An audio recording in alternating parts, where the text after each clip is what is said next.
Here, Glenn, here's a gift. We put this on there already. No, you can keep them for future. You can. Where'd you find it? Amazon.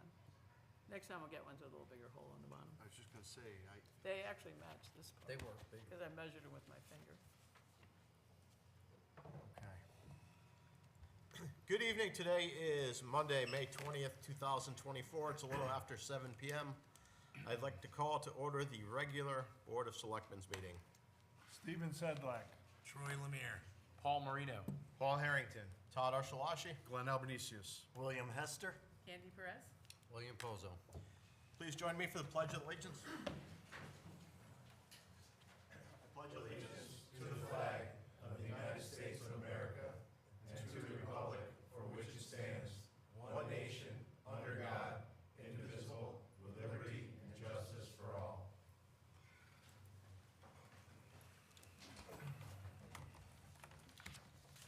Agenda review. Just a quick edit under Agenda Item G. It lists discussion, reason grand list growth in town-owned property, Town Manager Harrington. That was actually a proposal done by the two bills, not that, but I thought it'd just be important to note the record that two selectmen had proposed putting that item on the agenda. Noted. Anyone have anything else? Moving on to item 4, approval of our regular meeting minutes from May 6th. I make a motion to approve the minutes from May 6th. Second. Thank you, Bill. Thank you, Bill. Any discussion? Seeing none, all in favor? Unanimous. Moving on to item number 5, citizens' comments. The Board of Selectmen welcomes public comments. Speakers be limited to 3 minutes or less and may speak once. Please give your name and address. Anyone like to speak? Willard?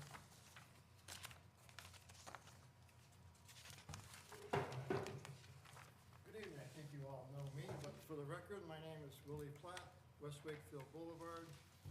I'm here tonight as a resident of Winston. If you were to take a ride down East Wakefield Boulevard after a large rainstorm, you would see gravel in the runoff coming down all the unimproved roads that come down to the Highland Lake Development Company property. At the same time, if you look at the little streams that run down from there, you will see that they are running very dirty, filled with sediment, and flowing into the lake. All the material that comes down these unimproved roads ends up on East Wakefield Boulevard, clogging the drains, causing the town to send the sweeper truck up, clear the road, and the vac truck to suck out the drains. If these town-owned properties were sold, traffic would increase on those unimproved roads, causing more pollution in the lake from the runoffs. The uncontrolled tree cutting on these lots would add to the runoff, causing more expense for the town and more damage to the lake. When the Sucker Brook bypass pipe blew out, washing all kinds of material and nutrients into the lake experienced a significant diatom bloom, which in itself isn't bad. It's one of those things that if you don't have any, it's bad, but if you had too many, it's also bad. That's some of the residents experienced a lake bed that looked like it was covered in cobwebs. Also that year, the lake experienced an episode of cyanobits, which is cyanobacteria that died before it could mature, leaving the lake with white dots floating in it. Last year, Highland Lake experienced a cyanobacteria bloom. It was probably caused by the very hot, rainy summer, which increased runoff and flowing into the lake. The lake isn't some big, bad, tough thing you can keep throwing crap at. It's taken longer for it to recover and needs tender, loving care.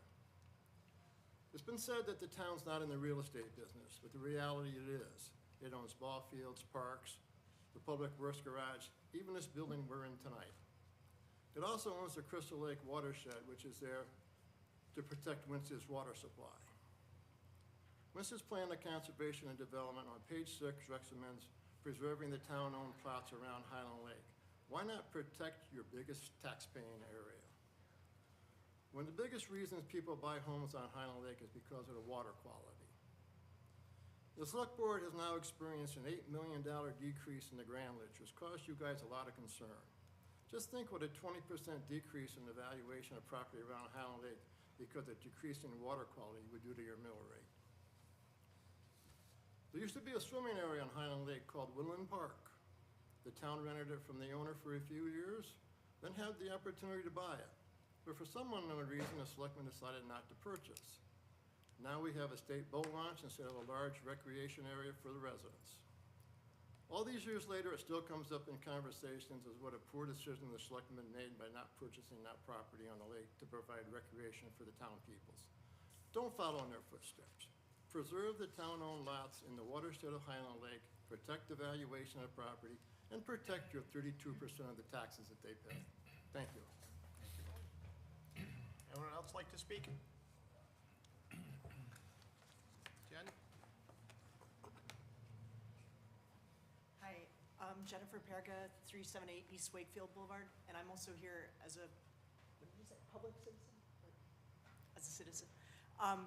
So I just wanted to thank you for volunteering your time and energy, especially all the new select people.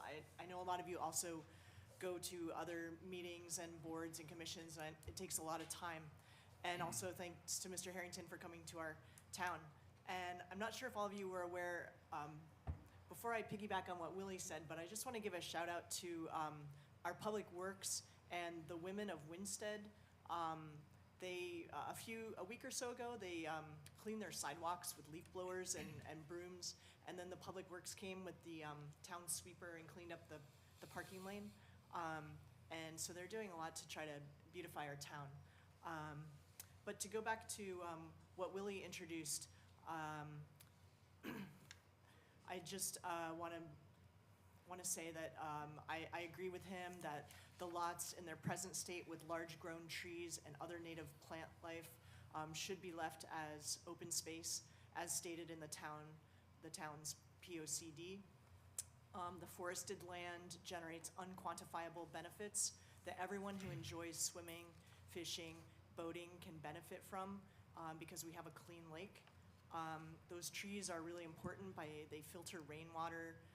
They reduce the runoff that is filled with silt and phosphorus and nitrogen that would be running into the lake if those lots were cleared and developed. And I just have one handout that I'm going to leave you with, and it's just some excerpts that I chose from a report from the Northeast Aquatic Research. They did a study of Highland Lake, and they're just stating that the lake is really vulnerable, and that once a lake has these problems, there are ways to remediate it, but it gets really, really expensive. And some lakes near us, like Lake Warramog and other lakes, have to implement these techniques to keep their water quality up. And so I'm just gonna leave that with you. Thank you. Thank you. Would anyone else like to speak? Come on up.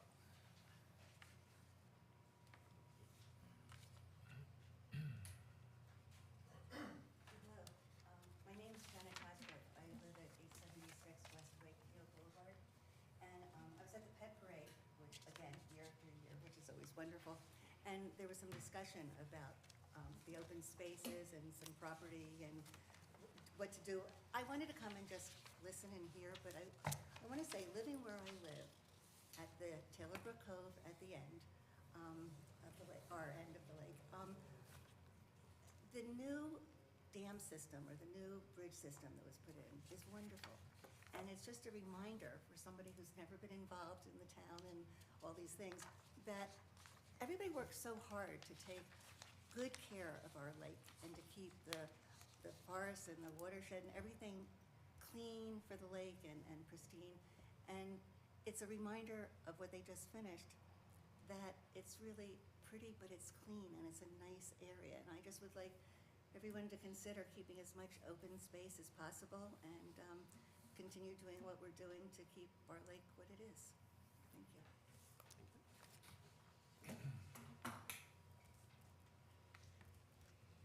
Anyone else? Andy? Yeah, do you guys want me to go over there, or you want me to stay here? I'm gonna do a citizen's comment. That's fine there. Stay right there. Okay. I'm Candy Perez, 605 West Wakefield Boulevard. What I wanted to just take a moment to speak about is the upcoming budget. The budget is, I think, 2 Saturdays, not this Saturday, but the following Saturday. And I could take, when you look at, from promotion of budgets. It's usually something that, you know, the whole board would promote together. And usually that happens. And every time that I've been on the board, any board that usually stays together with budgets and supports them, usually makes the town move forward.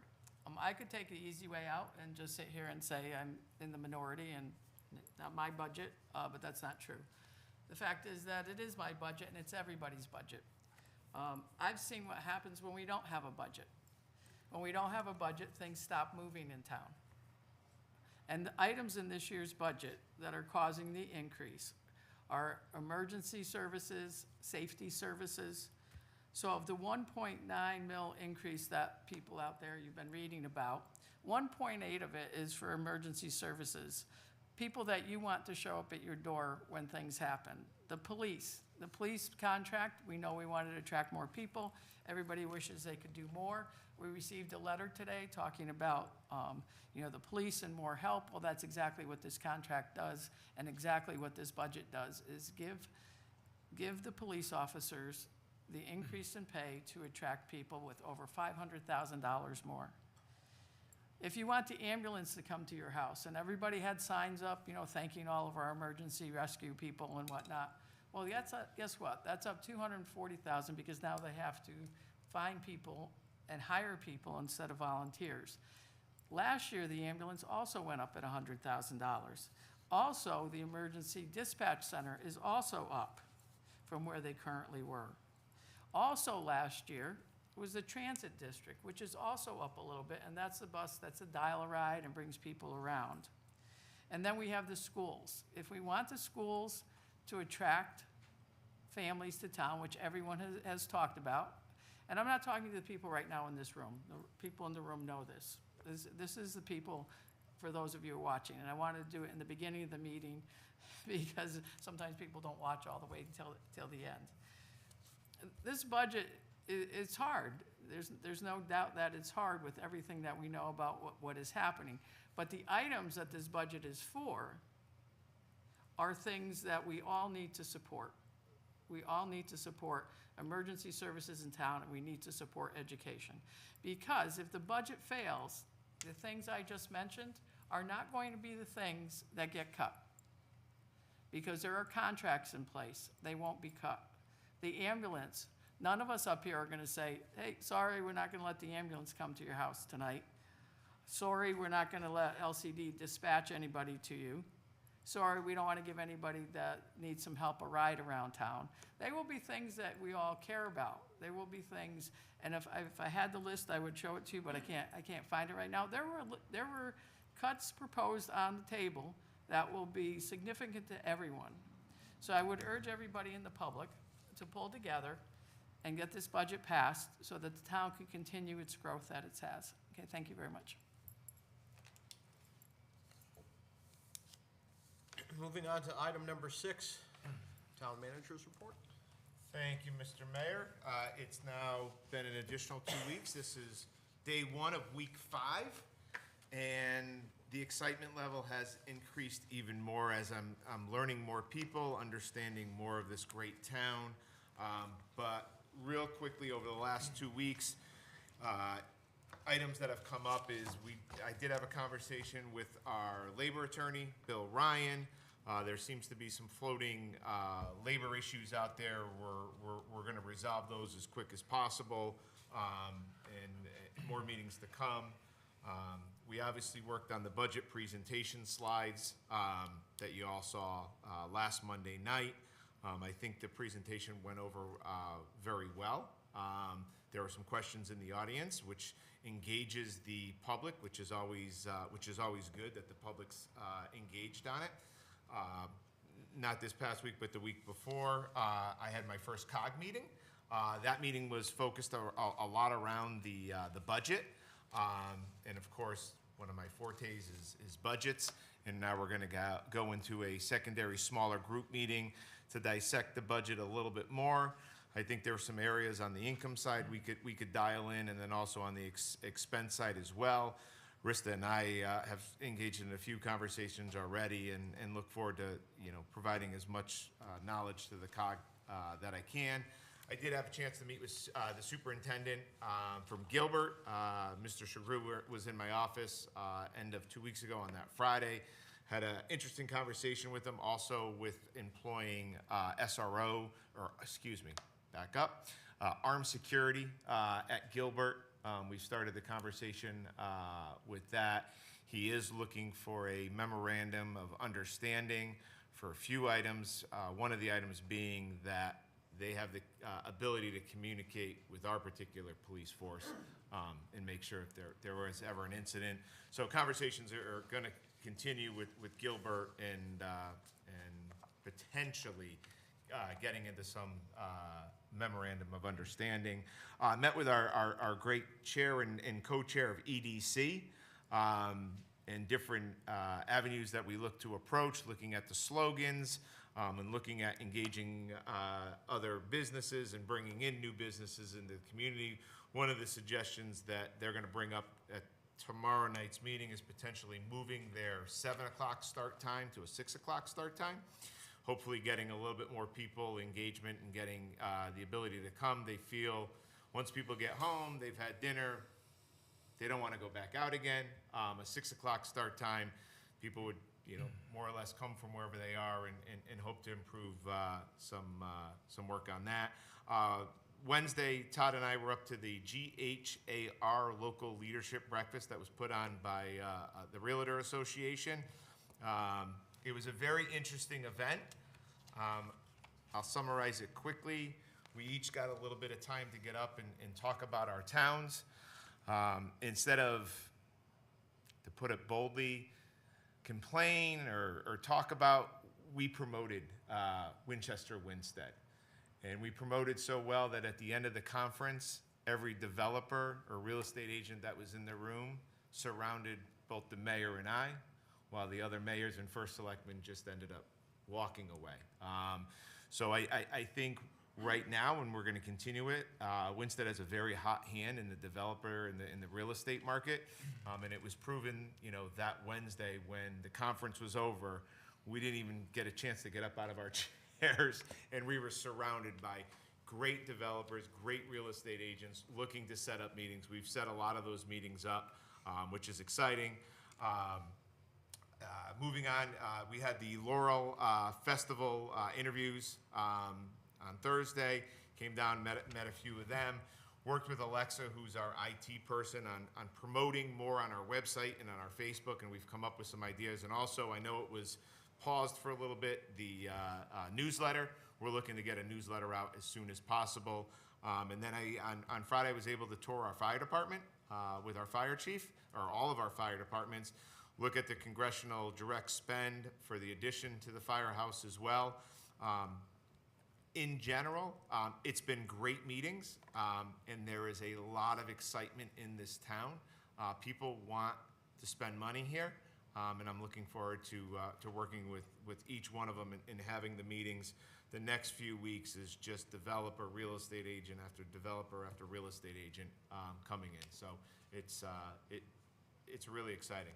With that, I'll open it up to questions if anybody has any.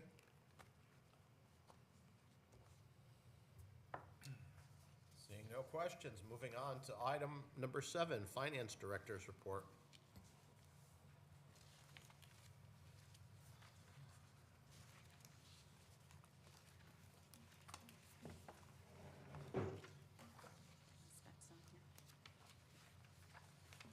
Good evening. Is this on? Oh, it is.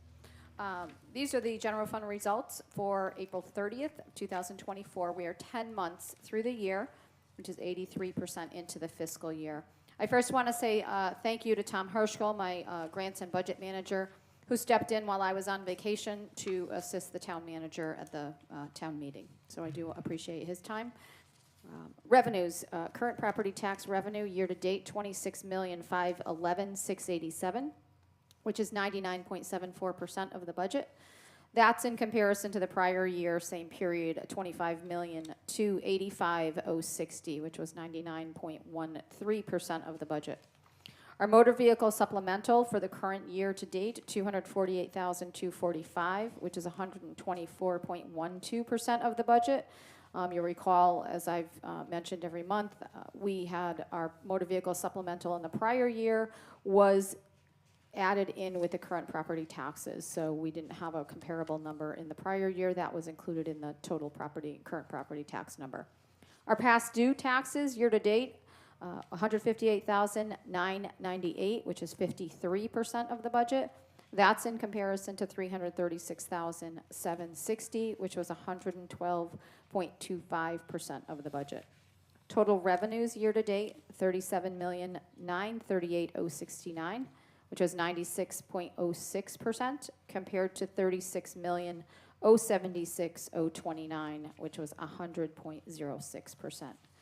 Total expenditures with encumbrances year-to-date, $32,877,065, 83.25% of the budget, compared to $28,183,076, which was 78.17%.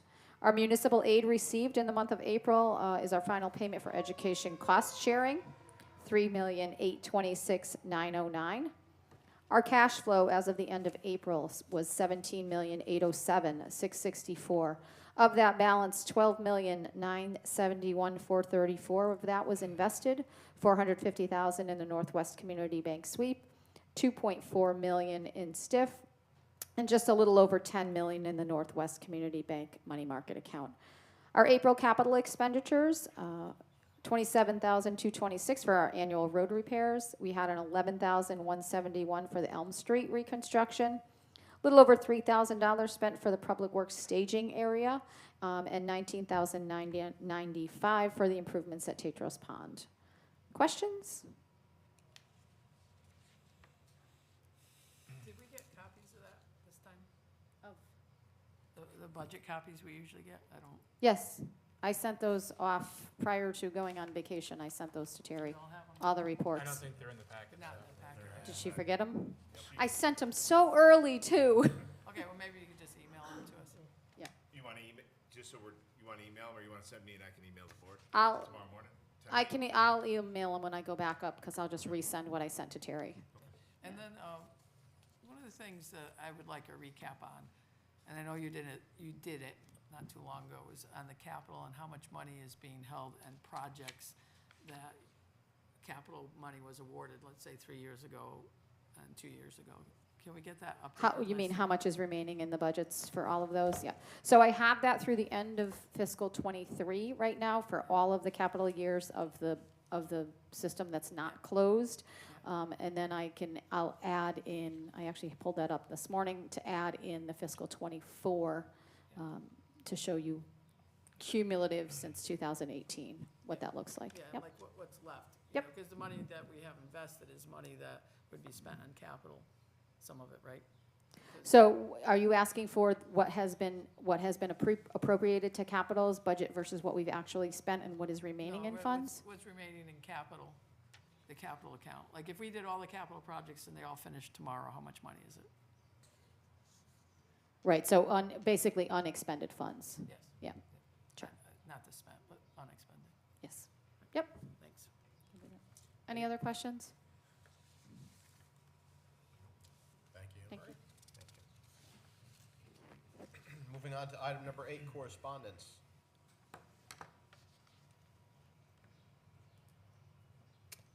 Item 9, boards and commissions. Steve? Thank you, Todd. This evening, no reappointments to handle. We have 3 resignations, one from Joseph Lefkowski of the Recreation Board, and then 2 resignations because they want to change roles from alternate to member and member to the alternate, from Joseph Santoro and Thomas Carter. So we accept those resignations and thank them for their service so far, and look forward to more service from Joseph and from Thomas in a few moments.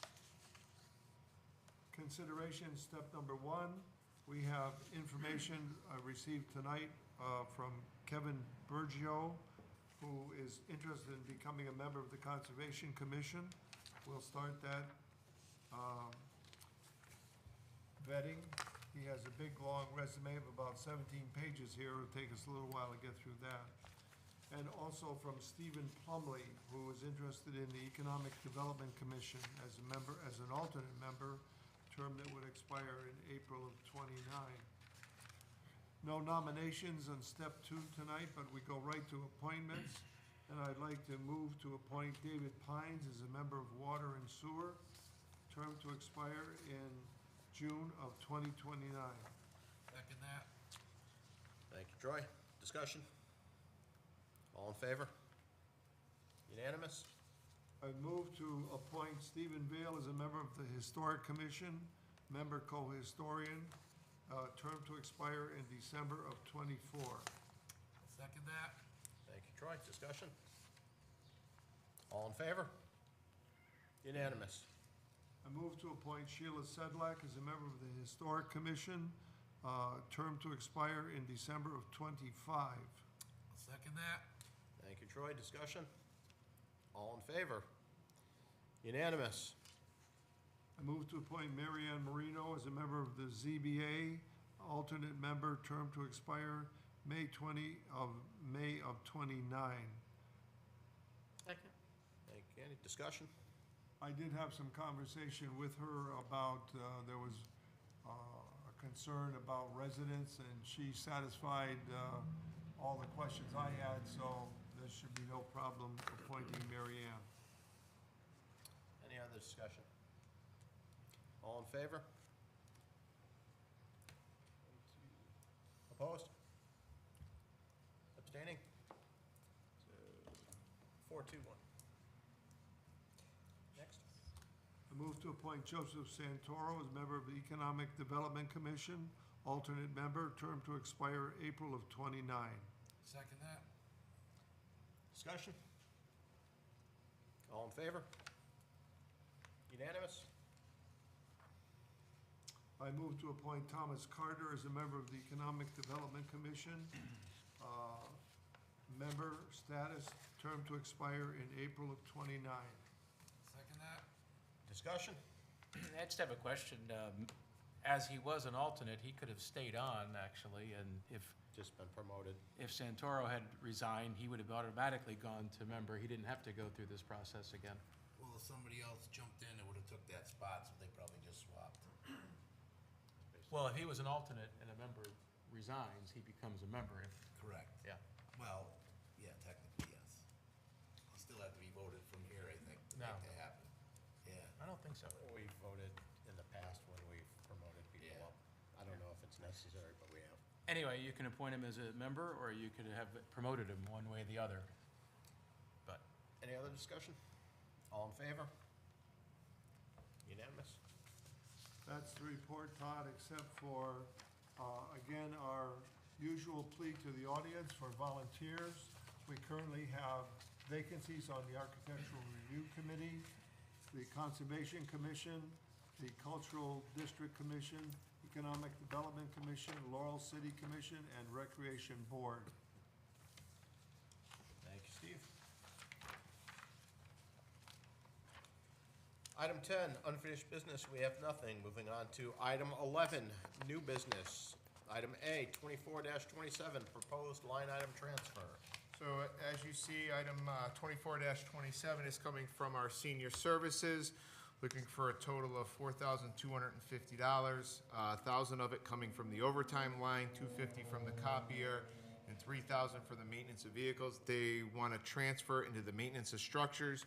The funds are needed in maintenance and structures account to paint the parking lines and decals and to buy replacement ceiling tiles for the Winstead Senior Center. Is there a motion? so moved. Second. Thank you, Paul. Thank you, Bill. Discussion? Seeing none, all in favor? Unanimous? Item 24-28. This item is coming from our Land Use Department. The Land Use Department is looking to have a copy of the National Fire Protection Association Codes and Standard Manual on hand for public access. The money would be coming from relocation costs and outside services to be transferred into the training and education and membership dues and subscriptions. They do not expect to use all of the relocation costs budgeted by the end of June 2024. And outside services will be used to cover the Casio membership testing for land use officials. Is there a motion? So moved. Second. Thank you, Bill, thank you, Bill. Discussion? What's relocation costs? I would assume the relocation costs are if we end up placing somebody out of their home. By state law, we're required to put them up for a temporary time. All right, why would that be under land use? Because they're probably the ones that are condemning the building or the house. That would be the Structure. building inspector, right? It would probably fall under land use. I can double check on that. Just curious, that's all. Building inspector or fire marshal. Right. And they're under, Typically, we lien the landowner, so if it's a property owner, a landlord, we bill the landlord for any cost of outplacement of their tenants. So we will send them a bill and place a lien on the property, but if there are other costs that are not covered through that, as the town manager mentioned, by state law, we may bear some of that expense. That's what that line item is like. Other discussion? All in favor? Unanimous? 24-29, line item transfer. Moving on into highways, we're looking for an $18,000 transfer. Most of the money coming from the sand for ice control. Really what happened this year with the overtime is, as you are well aware, we had a pretty mild winter, but we had a lot of rain events, and a lot of those rain events happened on the weekends, including Sundays, which really have overspent the overtime line. I talked with Mr. Rollins today. He feels that $18,000 number will get us to the end of the year. There will be no additional transfers into that. But we do have a little overspend in the overtime line and any potential liability that rests with the remaining of the year. We still have a month and a half to go. Is there a motion? So moved. Is there a second? Second. Thank you, So, discussion? I caution this because, sand prices are going up, we can't get winter sand, it's very hard to get that right now, and salt prices are going up also.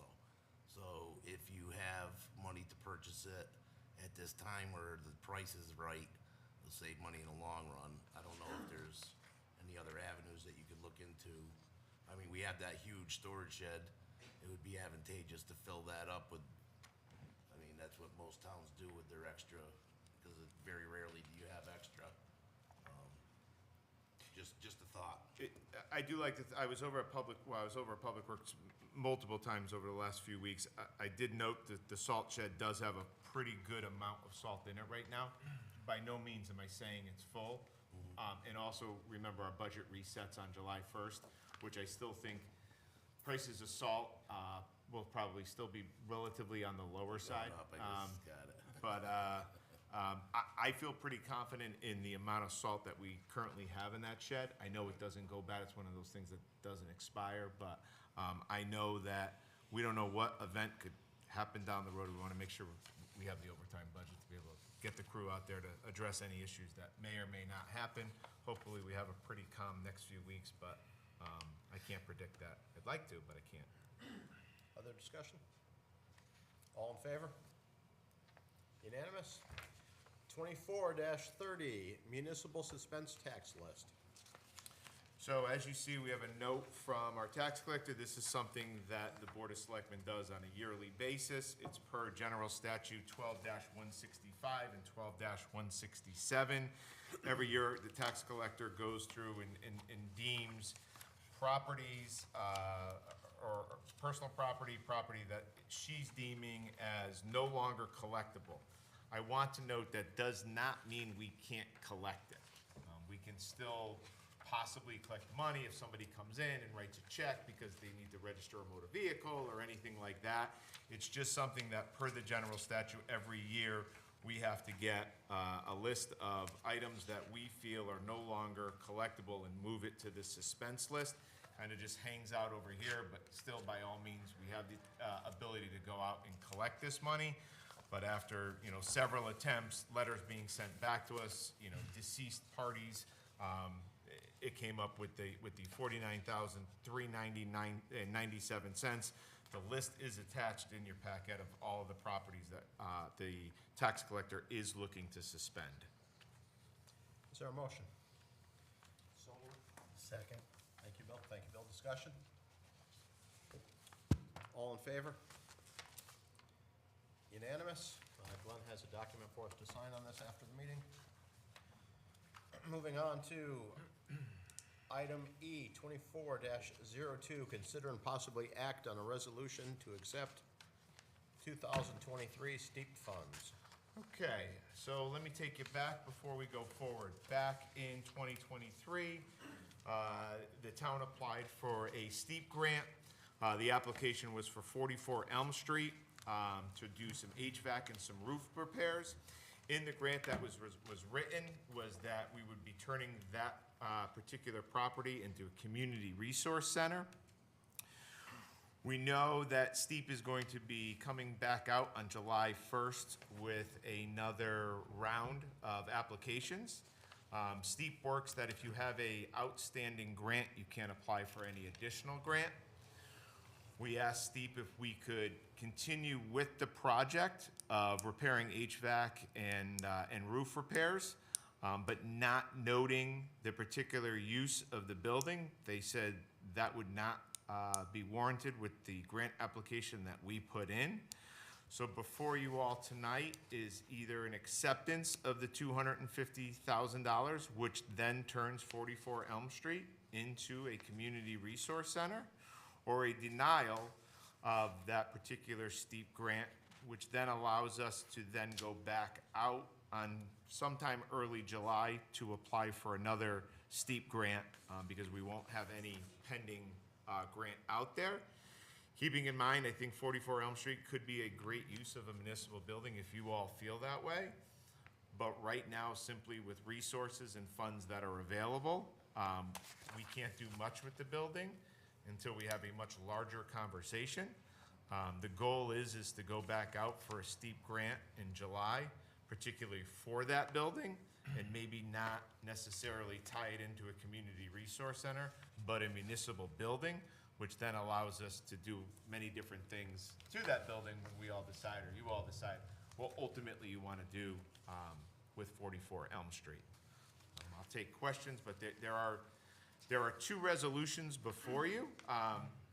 Again, I'm not sure if you had a chance, but I guess for the public, we can run down a few of the pros and cons of all of the different things that Community Resource Center, $250,000 is a lot of money to turn back.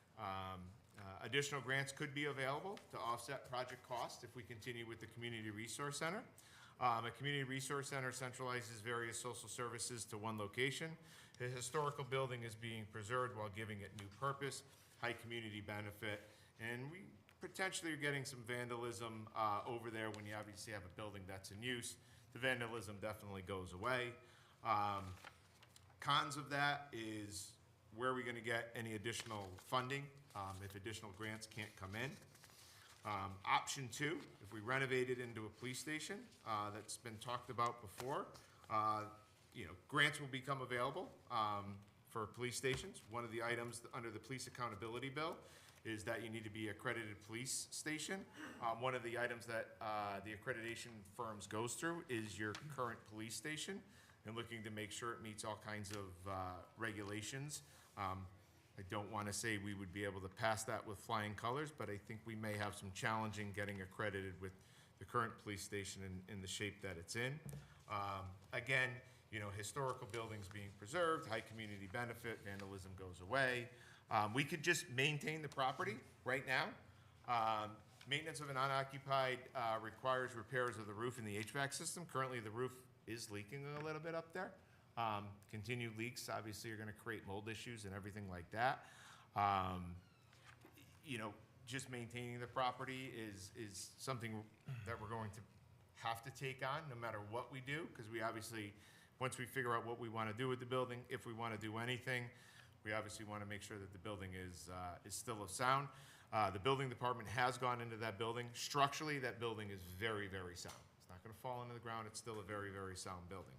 And then option four is simply to sell the building. I can tell you that the phone has rang a few times up in my office of interested developers to purchase 44 Elm Street. Right now, the property is valued at just under $700,000, says that just under $500,000. You know, pro of that's a one-time lump of money. Not sure, you know, there's some projects we can do, but again, I wouldn't recommend putting that into any operational, because you'll create a huge funding source. But there's a lot of cons, you know, to potentially selling that building off, in that you could lose a building that was gifted to the town, that, you know, down the road, as things get a little bit better and our grand list improves, that we may have the mechanisms to be able to do something with that building. One thing we are, you know, growing, and there are needs, whether it is a police department, a social resource center.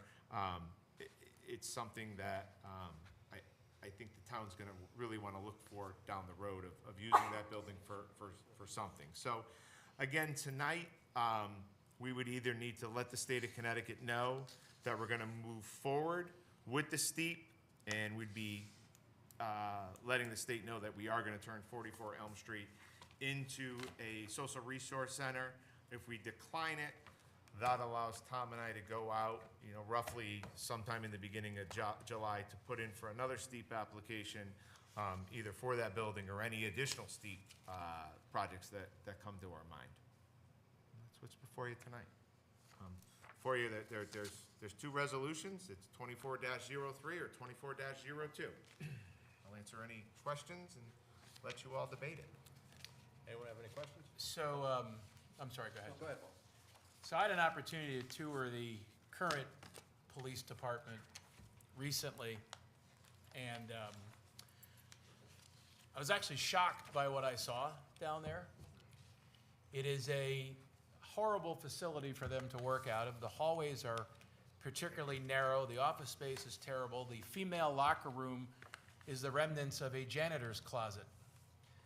I'm very sure that we can't get the accreditations we need with that current facility, and the opportunity to turn this property into a working police station with parking for the police staff and the cruisers, and cells, for holding cells that would be approved and legal, which I don't believe we currently have downstairs now. I think it's a huge opportunity to, again, do something for the police department that has been ignored for way too long. That facility that they're currently in is abysmal. So I would support very much turning down the current steep grant and apply for ones that could be directed towards turning that building into something that we really need for our police department. So Paul, for clarification. Yep. Option one, option one, we turned down the steep grant. Option two, we go for a steep grant in July. That's option two. That's both the same Option option. two, I mean, we technically could turn it into social service, we could turn it into a police station. We're not sure what we can do with it if we go for a steep grant in July. If we take the steep grant now, approve it, that's it. It's a social service center, and that's it. That is correct, sir.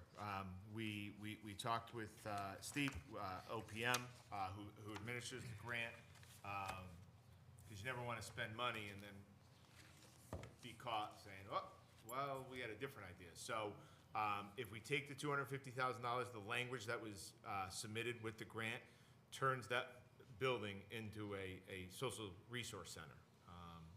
There's no other way around that.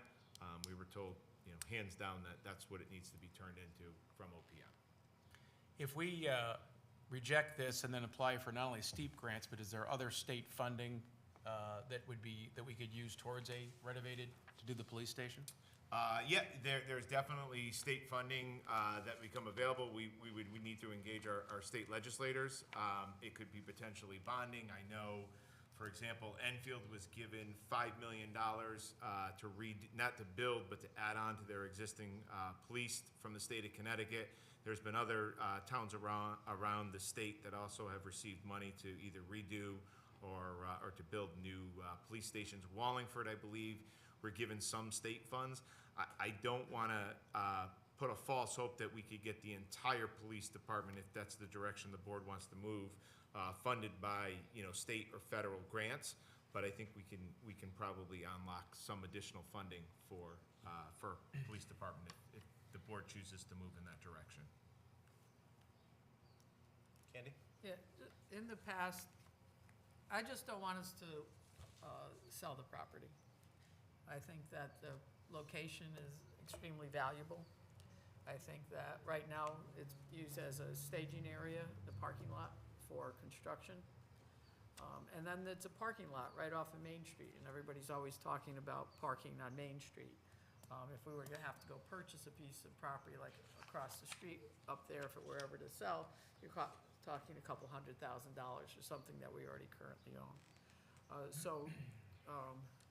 In terms of keeping, I'd like us to keep it. One of the discussions in the past was to use the money from the blight fund to put a roof on it, because if we don't have a roof, we don't save the building. So the blight fund money is there, could save, put on the roof, and then you could do more things later on as you discuss them. It opens up if we choose to go that way, the steep money doesn't have to be for that building. The steep money could be for, other projects that are very much needed in town too, while a police station is evaluated. I will throw out that there is $2.5 million for a new public works building, and that will be the challenge, right? That will be the challenge, because right now we have a budget and we are trying to pay for bonding. It's easy for everybody to say yes when you put it out there and say, let's have this, whether it's public works building, a police station or something. Everybody says yes, but then a year later, 2 years later, you have to pay for it. So when we look at what we're going to do, I think it would be important to look at, what's the out years from this? What other combinations over there that could happen? Because if they're putting something across the street at the fire department and making an addition, or maybe they just make a bigger addition and make a police fire over there too, because there's that whole big parking lot. So I guess, if that's the direction the board chooses to go in, it really is also federal and state funding. In Torrington, if you look at Torrington, their schools, the amount of money that has been brought in from the state into Torrington the school is like 80%, 82% funded from the state.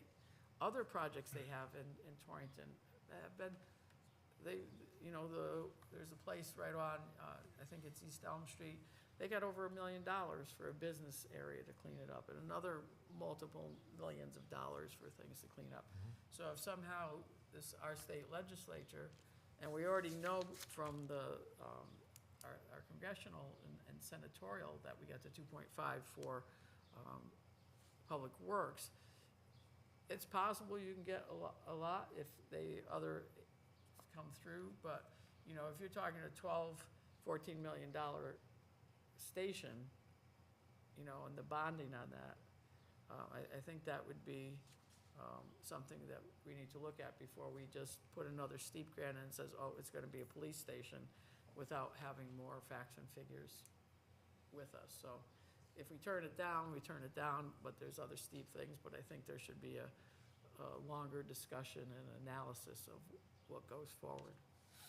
Thank you. Other discussion?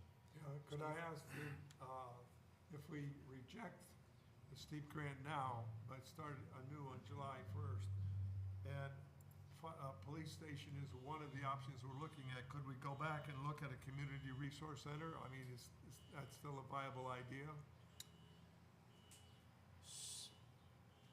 I think I'm following your question, but I just want to make sure so I answer properly. So you're saying if we potentially reject the steep grant, we reapply in the beginning of July. Right. And we ask for another $250,000. The way I'd like to word the grant is not nail it down to a specific use, but more or less a municipal building, while we figure out the best use of that building.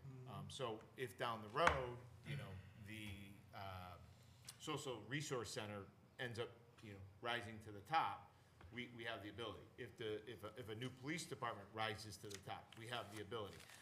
But keeping in mind, and Selectwoman Perez actually brought up a good point. One of the areas that we want to fix is we want to fix that roof. So I believe potentially at the next meeting, let me look at that blight fund. I know there's 200 and some odd thousand, it's in upward vicinity of almost $300,000. I like to get that, that makes the building whole, and we're not gonna create more issues while we try and figure out and unlock. As Selectwoman Perez said, it takes money, and it's not cheap to do this. It's nice to have great things, but eventually you have to pay for them. So I think we want to maintain that building, so we're not going to end up costing more in the long run. So potentially, using the steep grants application for something else around town.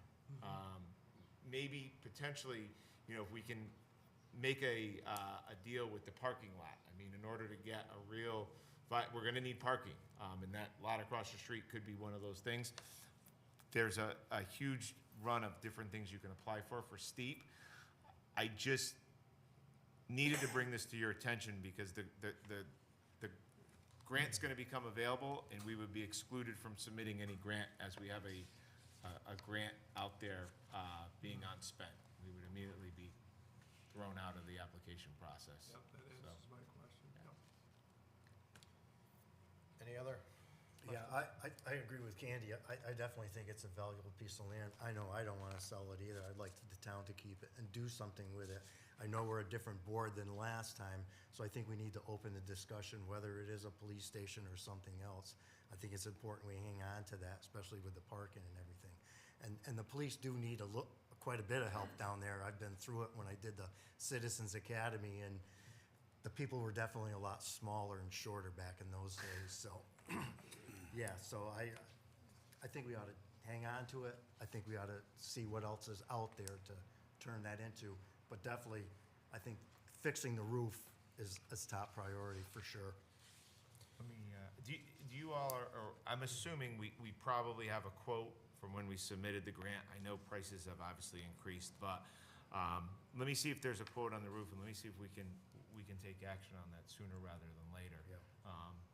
Because if we get any more rain, we've had a rainy year. Okay. Do we need to act on both or just? I just need you to act on one or the other. One is saying you're gonna move forward with, I guess, turning it into a social resource center. The other one is declining it. So it's either 24-02 is, I wanna make sure. Accepting it, and that would be turning 44 Elm Street into a community resource center. And 24-03 is a resolution that we are going to turn back the $250,000 grant. Do we get penalized for turning down the steep grant in any way that you're aware of? It's not in any writing, you're never gonna hear it. Obviously, when the state awards money, it assumes that you're going to act on why you put the application in.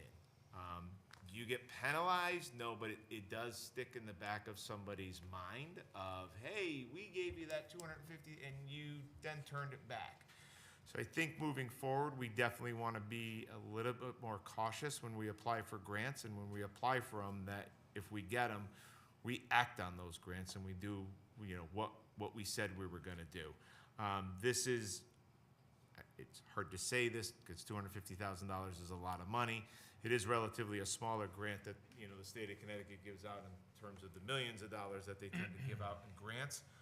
But I'll be sure that they understand the full reason why we, if you all decide that we're gonna turn down the grant, that we simply weren't ready to act, and we want to use the best use of that building for any type of, what I'm sounding like consensus is some type of a municipal building, and we'll come back to them once we figured it all out. So, not a real, but it's in the back of their heads that we got to be careful. You don't want to be turning back money, every week. That's for sure. This money is use specific, so, I mean, if it was something that was broader, that, that we could use it in other avenues, then that would be easy to accept it, but this, when it's, for one thing, that makes it different, so they Well, should. it was originally thought of as, when they say community services, it was also thought of as leasing parts of the building to different community agencies. It wasn't just for our social services director to go to. It was thought of that you would lease an office to new opportunities. Maybe the Salvation Army would move in with it. We might have our social services move in with it. So it was supposed to be a collaboration, which would give us rent money. So rent money in lieu of taxes, so to speak, because, you know, at 13,000, you could charge somebody 1,000 a year, or 1,000 a month, and then you'd get the amount of taxes that you don't have by selling it, right? So you would come out, at least even with the income and upkeep and whatnot. So that's what it was for. It wasn't just strictly just us being in there. There were also other discussions too, you know, over at the senior center. You know, there's two programs, the seniors upstairs and then downstairs. That program, and there was a talk at one point about, you know, splitting them out because of the amount of space that was there. So, and then people talk just about, like in Litchfield, there's a community center. You know, that was funded by somebody that, you know, had left funds for that, and people use that community center all the time to do different activities and whatnot. So all of those things have come through in terms of just thoughts on this. So, you know, but, you know, when Josh applied for the steep grant, that's what he had decided to do with that. So this is the one that Josh applied for that we're rejecting, is that? Yeah, So was it never Josh or acted was it the upon, town? so- I kind of like the, you know, the town applies, you know, for it, so back in 23, excuse me, in 23. So I guess to clarify on that, Paul, and maybe Candy answered part of this for me, so Josh or the town put in for this grant. Was that brought out to the whole board, that was discussed, what the intentions, what we wanted to do with this building, and we were putting in for a grant for that type of purpose, and this was, you know, brought up in public session and all that, when we put this grant out, you know? I don't believe it was public session, but there were meetings on what possibly could have been there.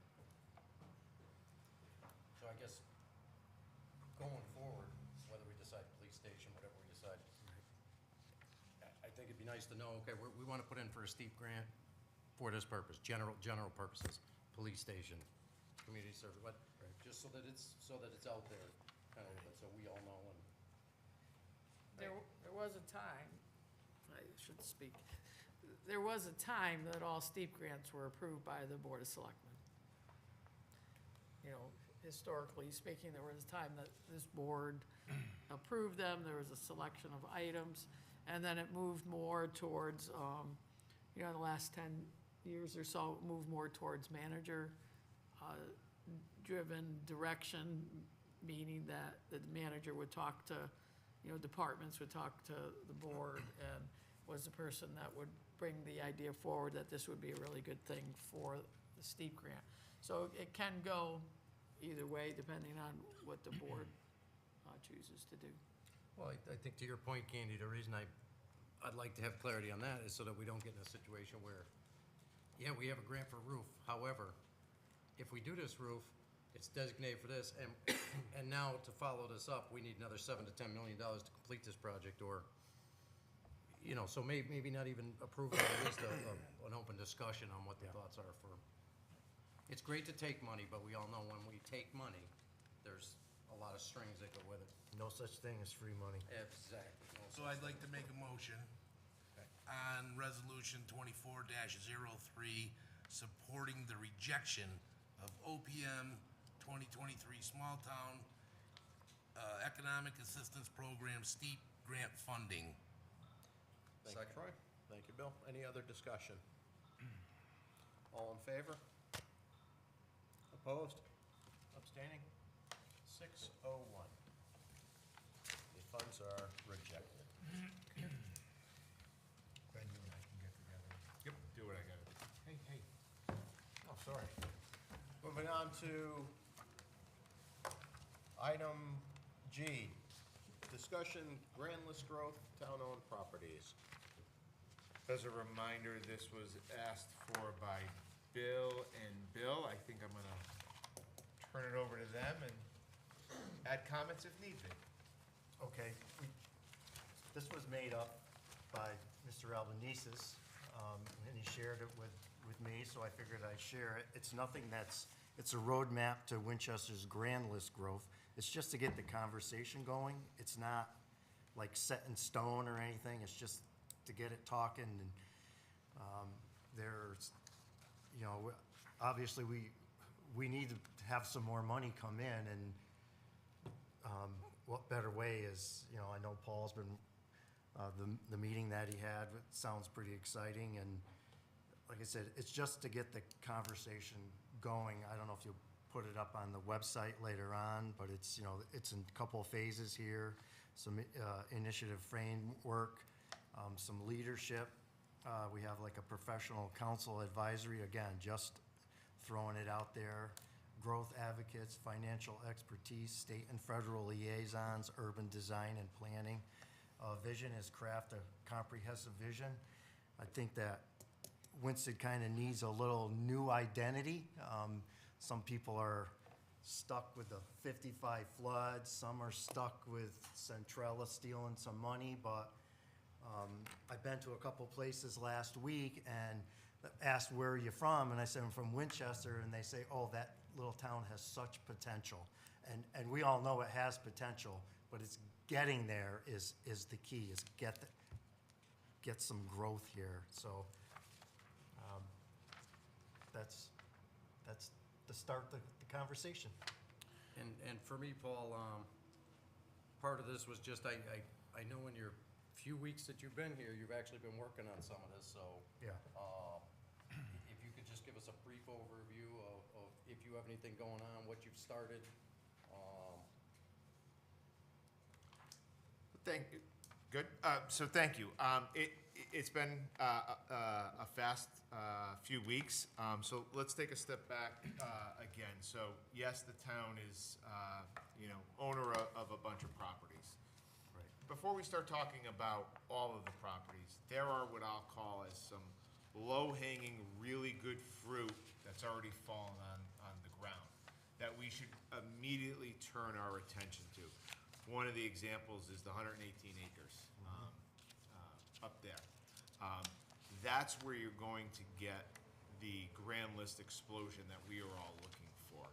Before we start moving into the postage stamp lots, those areas, what I've done is I brought in the realtor, David Satarana, that I believe there was an RFP issued before I had gotten here, possibly before this board was seated, that he was the realtor that the Board of Selectmen had chosen. So had a great conversation with him about a week or 2 weeks ago, maybe 3 weeks ago, and said, come back to me in the next 30 days with a proposal of that low-hanging good fruit that has already fallen on the ground. Mm-hmm. Ones that's going to provide that economic activity, one that's going to move, residents into Winchester.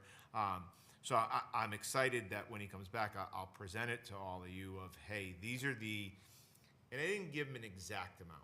5 properties, 8 properties, 10. He has the list. I have the list somewhere. There it is. That's the list, right? So we have the list.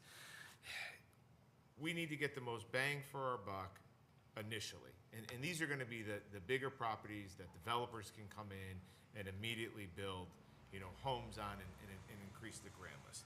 Beyond that, in terms of town-owned property, there are other ways that we can increase our grand list growth.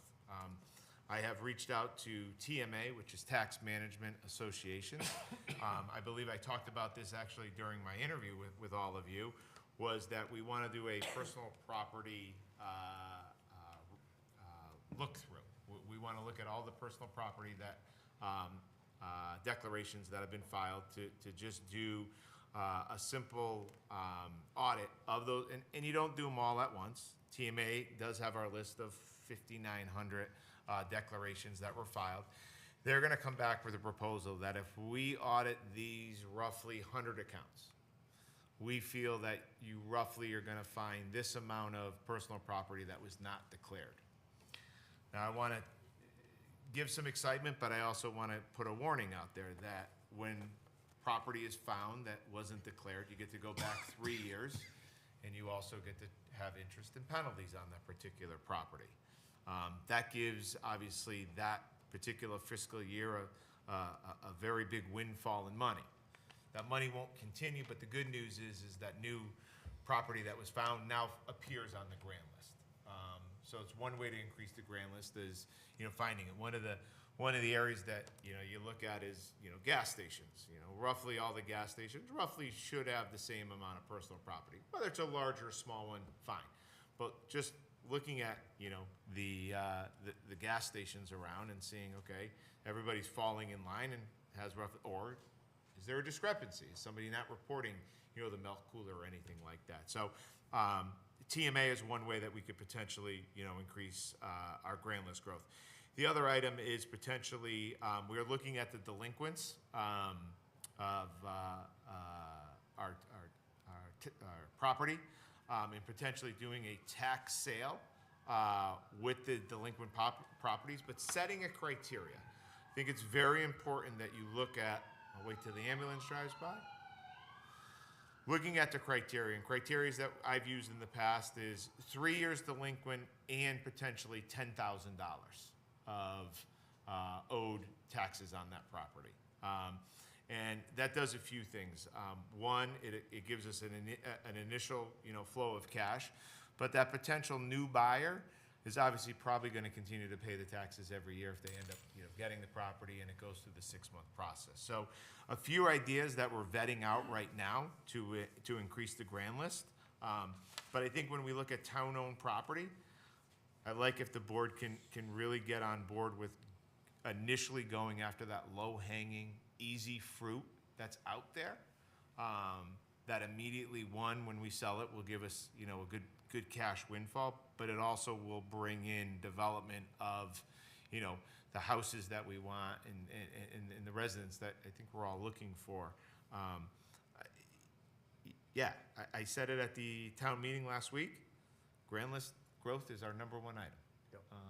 And by doing it, I think if we're systematic with it, and we don't try and do it all at once. You can't do it all at once. You're simply not going to do a great job if you do it all at once. I think we have to start with that good fruit that's already on the ground and get that moving, and then we can roll into, other potential properties, down the road. I heard comments obviously in the beginning with a few, lots up at the lake. My initial look through those aren't the properties that are on my list right now. They're simply not. Board can talk, but the properties that are on my list are going to get houses put on it and things that are going to bring value to our grand list. So with that, I'll turn it back to the board for questions. So I agree with you, Paul. I think, and I think we need to pick that fruit, because I think investors, if they see a small boom starting to go, wow, 3 buildings have sold and people are cleaning them up. 1 more sold, people are cleaning it. More people are apt to come into town and say we're doing something about it. And some of these, like with our building over here, right? The longer we sit on them, the roofs don't hold forever. I mean, these are town-owned properties, right? Are we checking the roofs, the basements, the utilities? Let's pluck. Troy? I'd like to touch on the real estate end of it. Winston has a lot of real estate agents in this town, and I'm unaware of any contract with one certain person for selling. I don't think we should have that. I don't think that's fair to the rest of the people that are taxpayers, that are agents in this town. Is there a contract that's exclusive that we cannot touch? I'm not aware of any particular contract. It was told to me that a board of selectmen, should have asked the question, was it this board or? It was the previous board. Previous board went out to an RFP, and this particular gentleman was selected as the realtor that could potentially list some town-owned properties. Knowing full well that, obviously we want to get economic development and we want to get things going. This gentleman, I did bring into the office, I think it was week 2, to have the conversation and come back with a proposal. By no means are we, stamped into that proposal. I don't believe there's any particular contract that has to be our listing agent, but at least we should start to look at a real estate agent's, through his eyes and through his glasses of, what potentially we have out there and what his, vision is and how we could market these particular properties and what kind of a windfall we could get. I'm sure there's several in town that could do that for you, but. Probably. But he may have done and again, I don't know, and just thinking out loud, he may have done a proposal where he gave us a certain, fee structure based on the proposal It's that was still- made, and, no, I'm just saying, it's kind of like when you're requesting services from any professional, whether it's the attorneys, whether it's real estate, they do it for certain fees for the town. We had a request for proposal come out, and I'm just guessing, because I wasn't on the board, and maybe you can tell the story better than I can, but I'm No, guessing. you're doing a fine job, Okay. Paul, that is exactly what happened. I'm guessing there was some kind of proposal made that we agreed to. Now, that doesn't mean he's the only one, but there'd have to be another proposal made, I would imagine. I'd like to see it be Well, it was a, open and fair. Troy, one of the things that happens with continuities of a board is we could all go back and you could all go back and take out everything that we did before. And then, the next board could come in and redo everything that you did, right? Just because they wanted to, or just because they didn't happen to agree with it. But there are certain things on a board that should carry forward. So the realtor that was chosen through an RFP process, that Josh spent a lot of time, going through and looking at things, was given a certain amount of time to work with the town as the real estate agent after the RFP, which means he bid it. So it's fair to ask that person to continue on for at least a little while until some time has expired before you start to go do some new ones. And the reason for that is you'll never get anybody to want to work with us again or put bids in and stuff like that. He has a good reputation in town. He knows a lot of properties. He knows things. So there was an RFP, there was a bid. The board didn't really, do a whole lot with it because it was brought to us because the RFP was done. And then we agreed that would be something that he would do. So you're saying that that everybody that was a real estate agent had a chance to. Absolutely. And then this is the best one. Yes. Okay. That's A how. lot of times, not a lot of I find people, that hard to believe, but that's okay. there's a lot of times that not a lot of people file RFPs. Right. So even though we have a lot of real estate agents, not every one of them filed. But there were other people that did, right? So, at least give them a chance. And I will also say this, that in the last, before November, there were properties that were sold. There were properties that were actual buildings on properties that weren't, because most of the buildings that were that weren't in good shape, Bob had them taken down, with blight. The buildings came down and the lots are still there, right? And so there's lots, but the buildings are down. Josh took down a building up on, I think it was, Bank Street, maybe a year and a half ago, because it wasn't very stable. But the buildings that were stable, the one on Front Street, we sold for $90-something thousand. The one on Orchard Street, that had a nice piece of property, the building was awful, but we sold that just, what was that, Todd, like? October, towards the end. Yeah, it was end of summer, and they actually have a for sale sign on it now. So they came in and flipped it, right? Whereas the one on Front Street was somebody that came in that was being owner occupied.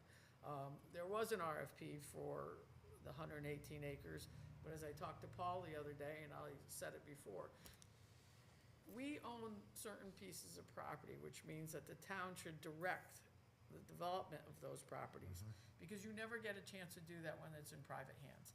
Across the river, everything's in private hands, right? And some of them are just, some people have held on to them, hoping for a turnaround. Some people have done all, but they're not ours, so we can't move on them, but the things that are ours.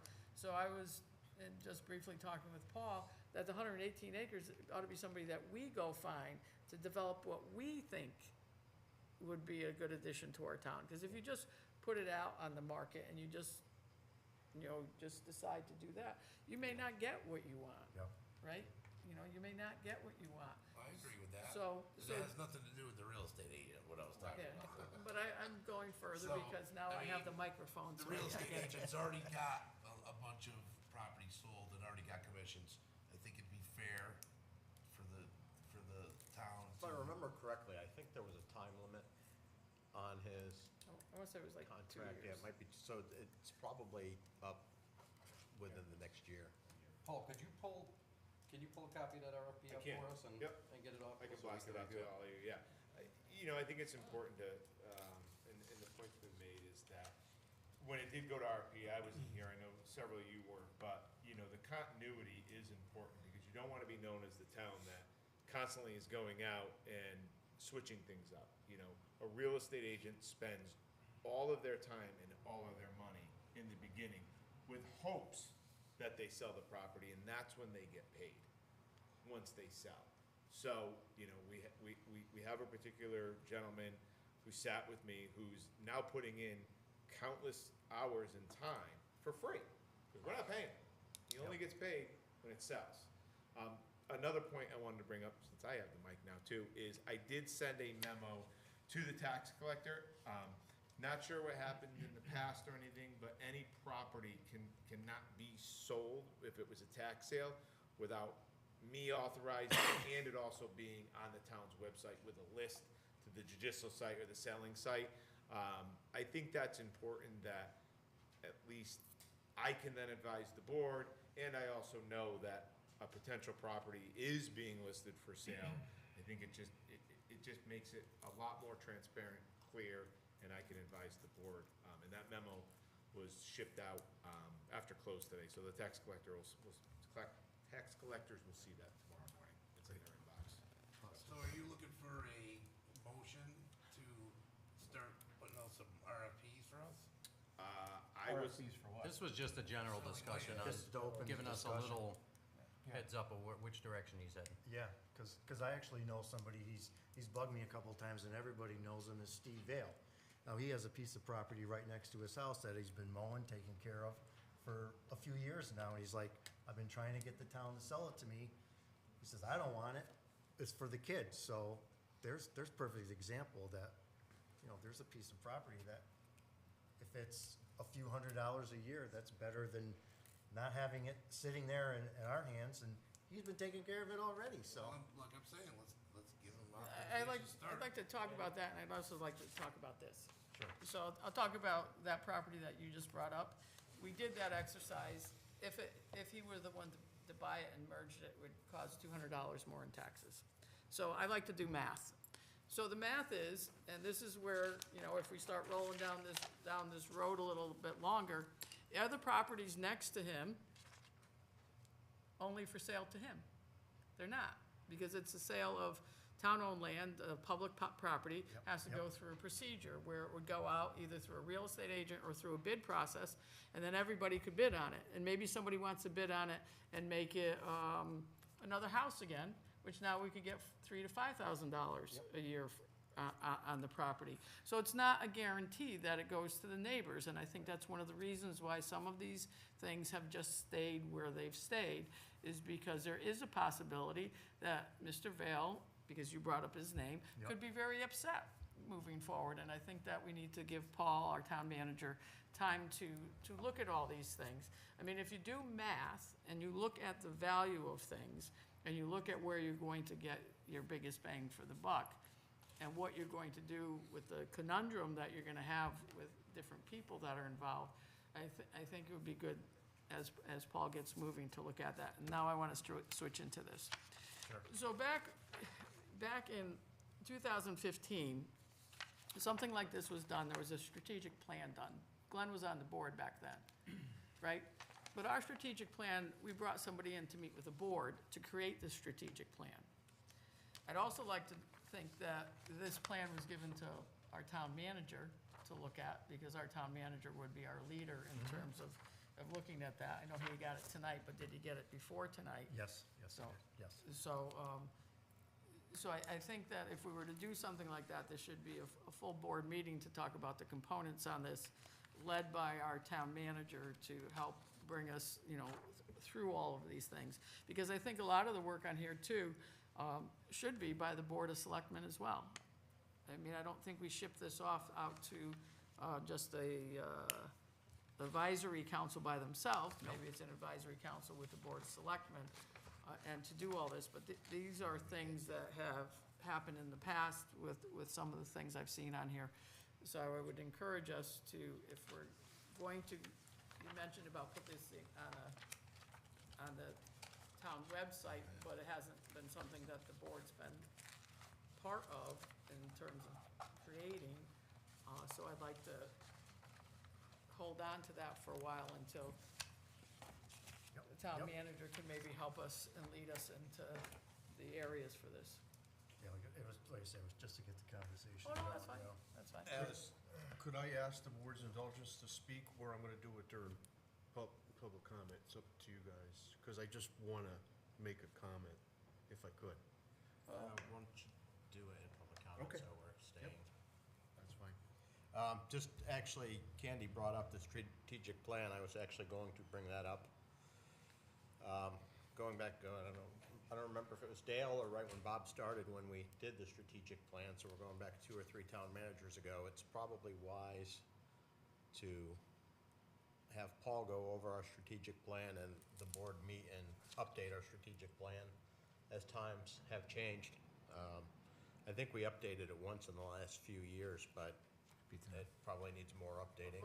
My guess is, I'm sorry, go ahead. The plan was a SWOT analysis in the beginning, you know, the pros, cons, what the town has, all the Yep. things we have, and then there were certain goals that we wanted to have. We tried to do it with Josh the past year and a half in terms of I know moving. Terry does have a copy of it somewhere. Yep. I mean, I think we have to let Paul put his fingerprints on our strategic plan. Certainly, that's one of the things that he had experience in when we brought him in. So I think it's nice to get the conversation started, but let's let him kind of get the outline of it put together on what, you know, you've had success in the past. Using that experience, let's get your thought on what this plan needs to look like. Because we all agree it's critically important, no doubt. And it's got to get started. We can't be talking about this, you know, 2 years from now and go, why did we not get it done? So, but let's give you some time, you know, to get your outline, your thoughts onto a document like this, and then we can all adopt something that makes sense. All right, let's move on to item H, discussion on the Board of Education boiler and solar projects. So it Nancy? does say our superintendent would be here tonight. Unfortunately, she was pulled away, so we do have a stand-in. How are you tonight? Second string. Second string is it? So I'm Nancy O'Day Wyrick, I'm Director of Finance and Ops for the schools. So, two heads up for you this evening, not requesting any action at this time, but want you to be aware. We met with the board in April, I guess it was, and told them about a grant that we expected to be coming out and that we needed to replace one of the 2 boilers at Pearson School. They're 47 years old. And the day after we had the meeting, the boiler died. We had resorted to the point of ordering parts on eBay because you couldn't even get parts anymore. So we've moved forward with the RFP process because time is critical, because the heating systems could be upon us before we know it, and we need to get the equipment, and we're hearing things like 10 weeks to get the equipment. I want to thank Mr. Pozo for helping us with the specifications. It's very much appreciated. And we have our bids due this Thursday, May 23rd. It's the intent of the board to apply for a state reimbursement grant that we are anticipating is going to open up after the 1st of July. It's a part of the series of the ARPA HVAC grants that were put out, and we're understanding that the money was not all distributed, so we're expecting another round. And that would enable us to get reimbursement for part of the project. It's going to be a significant chunk of change and something that we don't have in the paperclip account. So we're gonna have to come back to the board, ask for money, once we know how much it's going to be. So after we open the bids, we'll meet with the Board of Ed, and they'll make a decision as to who they believe we should be going with. And then Mel and I will be back to see you on June 3rd to bring you more information on where we stand. You have ballpark figures, like, Since the bids haven't been open yet, ballpark, and some people wait up until the last minute to submit the bid. You don't want to put out any type of a ballpark, because they may, you throw out a number of, bids already you know, started yeah, yet. so the bids are, I believe you received some, but not all, so I would just caution throwing any number out prematurely right now. Right. I just wanna have. We make it a heart nice attack low now, bid. so. So, Nancy, Paul, so my concern for this, first of all, was again, they have the RFP out. We're gonna go to the school board, who's gonna select this. My concern was more for us, because the building, the grounds, and the mechanicals are actually purview of the town, are they not? The town owns them. They're The an town. asset of the town. Yes. It was a very quick RFP process that was put out. I'm curious to see what the school board gets. And if necessary, we may have to review that process. There's a lot of questions. Do you know, were you involved in the RFP process? Somewhat, yes. Okay. Is it my area of expertise? No. Boilers are not my expertise. So I'm a nationally licensed stationary Right. engineer. I have boilers at work that you could put that entire boiler room in. Right. It's critical that we make the right decision on these boilers, get the right equipment. Right. Even if we have to spend a little more, it's gotta be the right equipment. The wrong boiler, and if it's not maintained properly, reduces the life cycle incredibly. The building I'm in now, they selected the wrong boilers and they were not maintained, and the boilers lasted less than 10 years. And it was a substantial investment they made. Wow. We replaced them now with a proper service and maintenance plan. I have a state inspection done every year, and the last time the state inspector came out and looked inside these boilers, his words were, "I don't know who you're using for a chemical company, I don't know what you're doing, but keep doing it, because these things look brand new.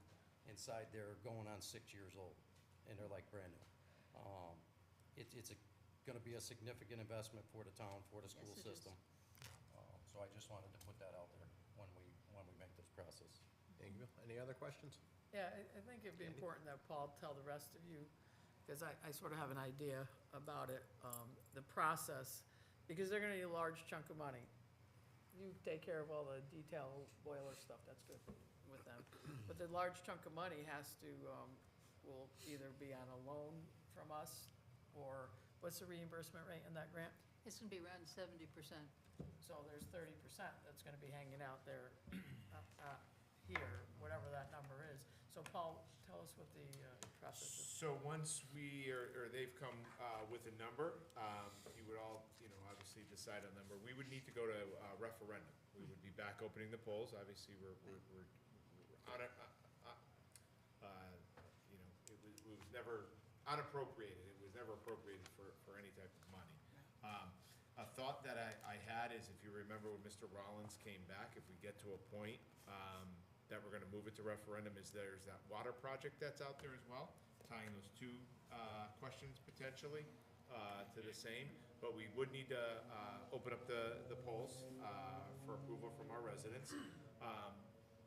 The 70% reimbursement would be great from the state, if approved. I wanna put that out there, that there is no guarantee. It is a competitive round. I can tell you that the first round that went out, there was such a small window that only a few towns, and they were really the affluent towns that had already done their projects, that were approved from it. This second round, when it becomes available, will be very, very competitive. So I wanna, put that out there as well. We are gonna have to engage, as many people as we can down in Hartford to help get eyes on our particular grant. But ultimately, we would need to approve the full amount of money, ask the voters for the full amount of money, and then when the grant becomes available, put in for potentially 70% reimbursement from the state, is the process that needs to go through. As far as Board of Education, the remaining 30%, we will need to talk that out. Is the town going to, assume the 30% responsibility? Or is the Board of Ed gonna assume the 30%? There will be a lengthy discussion, probably at our June 3rd meeting. I think they're looking to come back, with the full proposal, with the Board of Ed signing off on it. So, be ready for the June 3rd meeting where we'll iron out all of the particulars and details. I know, speaking with the superintendent, there is no heat. So when October rolls around, maybe Selectman Pozo Well, I feels, was under the impression the last time I walked through that boiler room, that one boiler is currently running. okay, Right, But it's The not, second one is 100% done. okay. but it's not sufficient to heat the 100,000 square foot building. It's not fully adequate, but it is running. Right. So, The fact that there is no heat, kids are wearing jackets, I don't know about that. yeah, so, we have some time, but we don't have a ton of time because, as you're probably well aware, it's lead- tough to lead- get lead times Lead up times there. are horrible, but, again, in that selection process, critical spares are important. We can pick this is a great price on a boiler, we can get this, and if a controller goes down or burner has trouble, you're not gonna get parts for 18 months. So now you got brand new boilers sitting in there where they're like, well, yeah, these are beautiful, but we're sorry we had a problem with the controller, and it happens, I call them birthing problems. And when we put our new boilers in, we had a lot of problems the first 30 days. Some manufacturing issues, some just bad luck issues. We were able to get critical spares.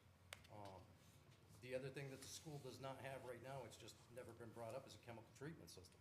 That water has to be treated going into a boiler. You can't just put it in there, boil it off, you get sediment in there. Water turns acidic. Bill, you can speak to water quality, correct? Yep, absolutely. These need to be looked at carefully. I mean, again, we possibly may be around 2 years, maybe we're gone in 2 years. I'd like to see something put in that school that in 8 or 10 years, there's not gonna be another board sitting here going, we gotta spend, in 8 years, $1.5 million on 2 more boilers, because we didn't take the little bit of extra time to make sure we got the right stuff. That's my biggest concern. So who reviews and makes the decisions on the bids? Well, the ultimate decision is the board's. The Board of Ed? Yes.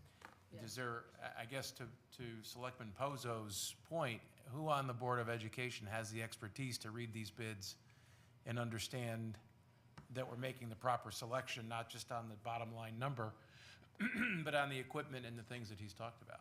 We have a number of new board members, and I honestly don't know everyone's background yet, so I can't answer that question. I mean, if we were accepting a Public Works bid, someone from Public Works who understands roads or what have you would open that bid and understand it. If the people reading the bid don't have an understanding of what they're reading, we really need to have an expert look at that bid, it seems to me. We would have our maintenance person, of course, look at it. If anyone would like to volunteer, we could have them look at it. So, the other guy we have on staff that is employed is, we do have a professional engineer working for Public Works, do we not? Yes. I've seen his resume. Is he an engineer in boilers? Well, he's a PE, so he's gotta have some experience. If we're gonna spend a lot of money here, I'd like to know that someone's reading the bid that really understands. If you gave that bid to me, I'd go, oh, look at all the pretty numbers, I don't know what I'm doing with it, so. So maybe operationally, right now, to move this, is, Mr. Harrington, you can have a conversation with the superintendent, offer expertise from, I guess, this side, I guess, that's the only other way to say it, and have that conversation and follow what Paul just said, and Yep. Be happy to have it. Yeah, I'll call the superintendent tomorrow, maybe we can, all huddle real quick, but, I know that you all be coming in next meeting, hopefully for an approval, but if there's We gotta move questions, it, yeah. let's try and alleviate some of the questions that, one of the reasons why I thought it was important for you to come tonight, I know the number wasn't gonna be here, was to get these questions vetted, so then at the next meeting, it moved a little bit smoother, not guaranteeing, anything, but, I think the superintendent and I will jump on a call tomorrow. Good. I've heard some concerns where if you come in with a number, there'll be a few board members that say, okay, where's the guarantee that if this breaks or anything like that, so let's. And Bill, I imagine if you were looking at 5 different bids for equipment like this, while the specs were put out to bid, there's always differences in the equipment, there's always differences in the specs, and someone who understands those differences really needs to look at it before we spend that kind of money. So, thanks for pointing that out. It's more out of concern for future funding, right? To protect the town, to protect the schools. Absolutely. Yeah. It's gotta be the right equipment. Absolutely. What's the rate to get, like, say if we agreed on a RFP, how long would it take for a boiler to come in? Depends on the boiler. I mean, is that, because we have all summer. I mean, certain ones, I would imagine you could go get a boiler that side on Amazon and probably have it shipped over from China and get it in 4 to 6 weeks. And everybody's gonna be happy because they're like, it's a great price and we got it in 4 to 6 weeks. Some of your bigger names, Cleaver Brooks, Lochinvar, I don't know what the lead times are, 8, 10 weeks? That's what I'm guessing, asking, But is- some of them could be out 3, 4 months, 5 months. Yeah, and not to scare you, on the water and wastewater side, some of this equipment's 18 months out. So, I just I would ordered keep three, a- I ordered 3 brand-new fork trucks. We had cash in hand. We went out to all the major companies. We decided between Toyota and Heister. And the guys are like, we got a great price from Heister. And he's like, we can have them here in 22 months. I'm like, how long? Like we'll Yeah. pay you today. 22 months. That's what it Can we put is. an expedite fee on it? We don't take expedite fees. 22 months. If you want them, you're gonna wait. That's why I was asking. I think that's important, and another question I'll bring to Melanie is, you know, lead time on, you know, potential winning bidders. Yep. What are we looking at? You know? Well, I would assume that was put out in the RFP, correct? Yes, it was. Oh, yeah, lead time. definitely, yeah, I've read the RFP, yep. Thank you. Well, wait, there's more. There's more. Oh, yeah, So- there is more, yes. Solar. There's one more, that's good. Yes, so we also have a solar project that we've been working on. Greenleaf Solar is proposing to put solar arrays on the roofs of both Hinsdale and Pearson School and a new roof on Pearson School and cover the cost over the 25 years with the savings from the solar. So we will have a lot more information on that when we come to see you on June 3rd. That is not as critical timeline as the boiler is. The boiler is the big concern. Any questions on that? No, I would just say with the solar is to bring the financial details. Yes, we you know, will. You know, more than, No, for me, I don't get the we'll have specs on the roof. spreadsheets. But if, you know, they put a new roof on, which roofs on schools are a couple $1 million, right? And then they pay it back with electricity prices over the 25 years. What will we pay for electricity prices? That's the question. Yeah, but initially, there've been some of the preliminary financial things that we've worked through. You know, they're increasing what we're paying every year, but still, what's the guarantee that it's gonna be that? So, yeah. Solar's interesting. I do have solar on my house. One of the best decisions I made 8 years ago, before it was cool. And I purchased my system. I've looked at it in, you know, prior town. One of the benefits I got was the big tax credit I got. And obviously, you know, we're tax exempt. So I think the financial details is really gonna be important to look at. The one benefit of solar is you pretty much know what your rate could potentially be, where we hear every few months Eversource is doing something, or UI is doing something with the rates. So some certainty for budgetary processes and everything, that is nice, but we really wanna, you know, look at, and I'll be able to provide a little bit of insight on the financials of, you know, if it's good. Free roofs are great, 100% right, millions of dollars, you know, to put a new roof on a school. But what's it really cost us, so, when they come back. Did we buy the solar system or leasing it? We're gonna buy it. We're gonna buy it? So, and the tax credit, I believe, is something that they can sell in this deal. They can to- sell, yes. To offset the Yeah. cost. Yes, Yeah. they can't sell the But tax that would be credit. something that we would have to enter into a contract for, if we're buying it, so it's gonna have to be in referendum as well. Exactly. The referendum's getting longer and longer. So just out of curiosity, not to be the big bummer guy, but again, with you purchasing your homes, have we looked into the cost of end-of-life disposal of those solar panels if we own them? You do know that they're toxic waste, correct? I am aware. Actually, I have been living off the grid for 17 years. Okay. So, and yes, so I'm well aware of that. And we have solar panels sitting in our yard because there's no place to dispose them safely, so. Which is fine in a yard, but when the school has those Right. and they're end of life, the school can't leave them sitting behind the gymnasium No, they can't. because they are toxic waste. Yes, yes. A lot of it's in the contract that is written with the particular provider of the project.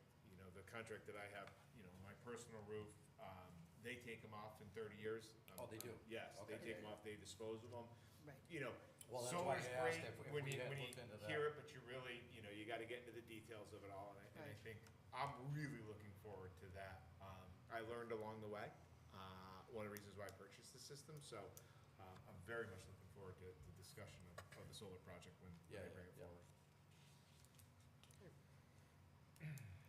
Now, thank you. Thank you. We'll see you on, The third, June not 3rd. before. Yes. Item number 12, citizens' comments. The Board of Selectmen welcomes public comments. Speakers will be limited to 3 minutes or less. May speak once. Please give your name. Who would like to speak? Come on up. Just make sure you talk into the microphone so they can hear you on the television. Oh, you'll be able to hear me. Retired teacher. So my name is Jill Zitney, proud new member of the town at 159 Pratt Street. I really didn't come prepared to speak. I didn't have anything prepared, but I just had a few questions about some of what y'all were discussing. So one of the reasons that we fell in love with this town was the charm of the town and that community feel, and so some of the comments I heard kind of struck something in me I wanted to discuss. Oh, and first of all, I am so appreciative of your desire to be transparent in everything and to bring everything forward.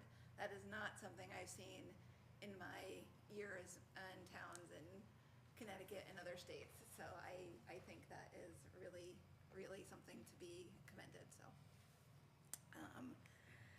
Okay, so you were so excited about the Realtor event, and I heard development, and you had all these proposals, and it's exciting. What kind of development? Like, is there gonna be, like, I know, for example, in Woodbury, there's like, you can't do certain things, like the houses that they buy have to stay in character of the houses. Like, I'm not exactly sure, like I said, being a new resident, not even, well, just over 6 months. So, it's like, are you gonna like have a giant Target, like, come in, you know what I mean? Like, what, is it gonna keep that charm? Because someone also mentioned, people coming in and fixing things up. Well, that's what happened to us. We drove through, we fell in love with this house that needed love. I have been speaking to several of my neighbors on that street, not on the lake side, this has nothing to do with whatever's going on over there, but just in the town, in downtown, and we all said, wow, we were driving through, we fell in love with this place, you know, it needed love, and they're fixing their house up, and their neighbors are, and I don't know if you've been up, Prospect Street, up to Pratt, so our whole street seems to be like getting together and doing that, and when I hear development, I'm thinking flippers, and everything's gonna be white with granite, and it's gonna look like HGTV, and I think that scares me a little bit, so I just don't know how that process would work when you talk about, you have all these appointments for people to come do things, so. Second, I love all the new businesses. I make it a point to spread my resources in town. Like, I love like Becky at Curry to Say, and Jackie at Live, and Nick at the hardware store, and Joe at the appliance store, and Sal at Mario's. You know, I'm really a small town people person, so I just want to put that out there that I would love to see it. I understand that development is really important, but I would hate to lose the, hi, I know you, hi, we met the other day, stopping by, seeing a neighbor outside, stopping by and saying, oh, hi, because I talk to everybody, hi, I just moved here, what, you know, how long have you been here, that kind of thing, and it scared me when you said that, so, anyway, and, low-hanging fruit, can you explain that a little bit better? Sorry, I used to I feel bad like, analogies. well, you know what it is, I feel like when I'm sitting sitting at a teacher's meeting and talking to a parent, and you're throwing all these letters at them, and they're going, Hey, so now you know how I feel. I have Yes. two. If I may, so Yes, just sir. so for low-hanging fruit, is, you know, you have a fruit tree, and Yeah, right. sometimes when you go up, the high fruit's hard to get, but there's the stuff that I typically go after, it's the real easy stuff to pick and put in your basket. That's what I mean right. by low-hanging But fruit. what would that, like, and when you said kinds of people moving in, like, what, I heard some. So we're looking at families, Okay. with kids, we're looking at, you know, bringing in families, that have 1 or 2 kids, or new, potential homeowners that are looking to start families is the direction that the board, Okay. was interested in. Right, retirees. Retirees, there was a big talk about That was- 55 and older That's communities pretty as much well. our street is becoming like all, you know, people who are, okay, thank you very much, appreciate y'all. Who else would like to speak? You can speak from here, I'm okay with You that. sure? The rest of the board okay with Anybody that? else? Here? Yeah, absolutely. All right. I'll be brief. You can take this and rip it up. The intent of this was to plant a seed of urgency. Candy brought up a great point. This lady brought up a great point. We're $1.8 million over a zero increase budget. If it goes down, there's gonna be pressure to go to a zero budget. That's a lot of money. I use the example of how do you raise $1 million of revenue quickly? You could build a couple hundred homes that pay $5,000 a year in taxes. That's one way of doing it. 200 homes. When is that gonna happen? It isn't. The idea here, as I said when I started, was to plant a seed of urgency.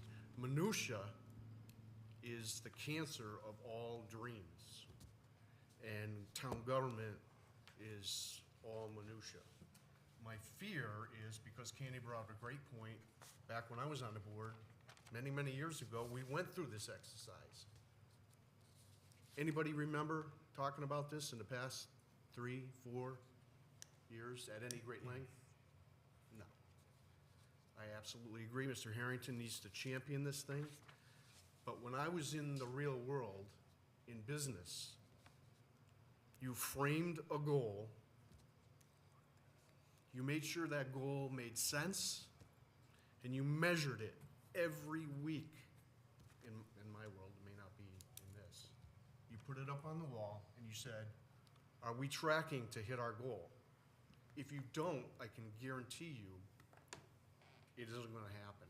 And I don't mean to sound like I'm preaching, but this town it's at a come to Jesus moment. We either shape our future and ride that path to whatever that is, or next budget session, guys and girls, ladies and gentlemen, if you're not growing, you're dying. And this town cannot afford to die. Bill said it, there's way too much potential here. Good things that can happen, people that want to have it happen. And I just want to address the one thing, Candy, about the advisory council. I don't care if you do an advisory council or not. Include the Board of Selectmen, obviously, but try to draw people in that have some experience doing this stuff, because you look at all the people that have talked about it and wanted to get involved, and where are we? In all these years, where are we? We're closer and closer to a financial crisis. And I don't say that lightly. I've been in town here for a long, long time. Town clerk, I sit here, I have to be quiet and observe and listen. But every meeting I come into, I fear that we're just drifting along right now. The budget is the priority, I get that. I just think there's a lot of people that, if given a chance to be involved, can help us shape a real path. I want to be part of that, whether I can or not, but I think this board, collectively, as it's made up, you've got the expertise, you've got the experience, you've got the love for the town to turn this into something that really, really leaves a legacy. Let's make it happen. let's get Paul on the hunt next week, not a month from now, not 2 months from now. Whatever the vision is, state it, write it out, stick it on that board every meeting and measure it. I'm telling you, it's the only way it's gonna make it work, so, my rant, thank you. Anyone else? I can go ahead. Seeing no one else, moving on to item number 13, Selectmen's comments and reports. Let me start first here. Just a reminder, Monday, the 27th, Memorial Day Parade. Laurel Ball, next Friday, May 31st. Tickets are still available. You can contact the town manager's office or see Lauren in the town clerk's office. Does she have tickets? Yes. All right. Yep. And then June 1st, Saturday, from 8 a.m. to 8 p.m. at Pearson School, the referendum on the budget. Whether you're for or against it, it's important that you vote. Moving on to that, there was a comment made at the town meeting last week that I wanted to address. Former Selectman Jack Bork sarcastically congratulated the Board of Selectmen, super Republican majority, not once, not twice, but 3 times, on raising taxes 2 mills in 6 months. While it's not quite a 2 mil increase, it is close, and it is true that we've been in office for 6 months. But you need to look farther and deeper at this. Why is there a 2 mil increase? And number one is this board, wanted to make sure that we no longer have a police department that is overworked, underpaid, and understaffed. They had been operating without a contract since June of 2022. Out of the 169 towns in Connecticut, not all of them have police departments, but those that do, we were the 3rd lowest paid. The police accountability bill passed in 2020 also has not helped the profession. This board supported the work through of the police contract, which is one of the driving factors in the tax increase this year. Second is emergency services, namely the ambulance.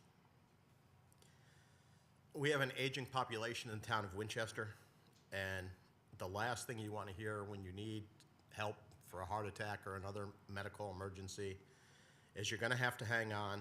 We don't have anyone right now. Waiting 45 minutes to an hour for an ambulance is unacceptable. The increase to the ambulance is, I think, appropriate, as we do have an aging population that needs emergency services more.